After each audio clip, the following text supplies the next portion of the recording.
पर्यावरण संवर्धनाचा संदेश देत ग्रामगीता महाविद्यालय चिमूरच्या राष्ट्रीय सेवा योजना वनस्पतीशास्त्र व पर्यावरणशास्त्र विभागाच्या संयुक्त पुढाकारातून एक पेड़ माँ के नाम अभियानाला सुगतकुटी मालेवाडा येथे उत्साहात सुरुवात झाली। विविध फळझाडे व देशी प्रजातींच्या तब्बल 55 रोपांची लागवड यावेळी करण्यात आली। फणस, सीताफळ, पेरू, आवळा, मोहक, कडुनिंब, कवठ, बेल, बदाम, जारूळ यांसह विविध रोपांनी परिसर हिरवाईने नटला।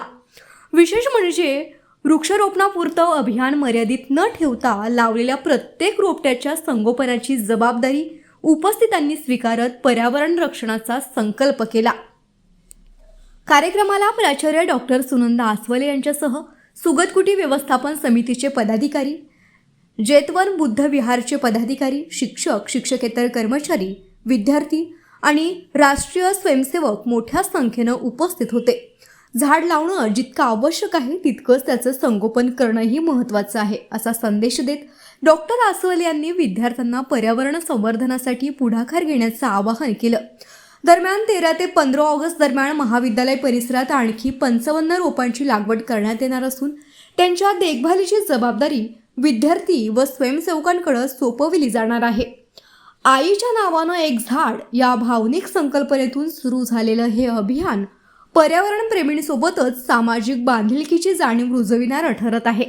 आज सुगतकुटी उपसंघ संस्था मालेवाडा या ठिकाणी ग्रामगीता महाविद्यालय चिमूरच्या वतीनं विद्यार्थी आणि प्राध्यापक वर्ग यांच्या सर्वांच्या सहकार्यातून या ठिकाणी वृक्षारोपण केलं। ही खरंच आज खूप आनंदाची बाब आहे, आमच्यासाठी पण खूप आनंदाची बाब आहे, कारण पर्यावरणाचं रक्षण म्हणजेच मानवी जीवनाचं रक्षण सरळ म्हणायचं तर, आणि ही जबाबदारी तुम्ही आमच्यावर टाकली आहे आणि ती आम्ही स्वीकारतो।